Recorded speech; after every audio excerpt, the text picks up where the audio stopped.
မသိဘူးဒီနေ့မဖြစ်ချင်လည်းပြောဘာလို့စစ်ချလဲကျွေးတယ်မလဲဘောနောက်ကဖြစ်ချင်တော့အဖေတဲ့ချင်းအေးကိုစုပ်ပေးမယ်တဘောလဲစုပ်ပေးမယ်တဘောလဲအဲ့လေတဘောစုပ်မယ်ဒီတော့လည်းစုပ်လို့မရဘူး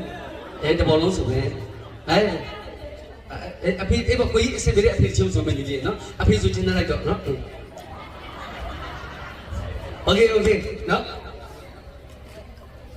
ဆက်စုံမယ်ဒီကဒီကကျွန်တော် KB ဆန်နဲ့ကျွန်တော်စုံမယ်ချစ်လုံးလို့ပါတော့မရပါဘူးโอเคဆိုကြည့်မယ်နော်ချိန်ရချိန်နေလိုက်ဆိုပြီးမမိတဲ့ဟာသားဇလန်နဲ့ကြည့်ဘူးကြမလား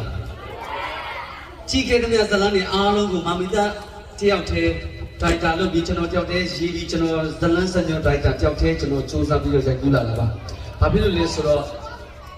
ကျွန်တော်ကအနုပညာအမှန်တန်ယူသွတ်တယ်လေကျွန်တော်စပြီးဥဝဲဆိုကြတဲ့မမီတက်ကအနုပညာဝဒနာပါလာအမိနိုးတိုက်လို့ကျွန်တော်အငုံမတိတ်ဘူးတချင်းစူတိတ်မှကျွန်တော်အိတ်တာအဲ့တော့ကျွန်တော်ငေလေးရအနုပညာဝဒနာပါလာတဲ့ချိန်မှာဇာတ်လမ်းတွေဇာတ်မျိုးတွေကိုကျွန်တော်ကိုယ်တိုင်စိတ်တိုင်းကြတွေးတယ်ကျွန်တော်ကိုယ်တိုင်ပြိတ္တကိုတင်ပြတယ်ကျွန်တော်ရဲ့ဇာတ်လမ်းတွေအားလုံးပေါင်းအပုတ်300နီးပါးလောက်ရှိခဲ့တယ်အဲ့ဒီနေရာမှာ10ဘုတ်ဝန်းကျင်လောက်ကကျွန်တော်တွေးကြုံခဲ့ပြီးတဲ့ဆရာကြီးရဲ့ဇာတ်လမ်းတွေကိုမြင်ပြီးတော့ကျွန်တော်10ဘုတ်လောက်တော့ရှိတယ်ကျန်တဲ့အပုတ်ပေါင်းများစွာကျွန်တော်ကိုယ်တိုင်တွေးတောပြီးကျွန်တော်ရိုက်ကူးခဲ့တာပေါ့နော်အဲ့တော့ဒါပြီးရင်လည်းမမီတာရိုက်ဦးမှာအဲ့ဇလန်ကြီးကဘာလဲဆိုတော့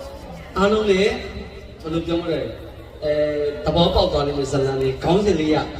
အမှန်လန်းကအမှန်လန်းခွဲလို့ကျွန်တော်ပြီးထားတယ်အမှန်လန်းကအမှန်လန်းခွဲ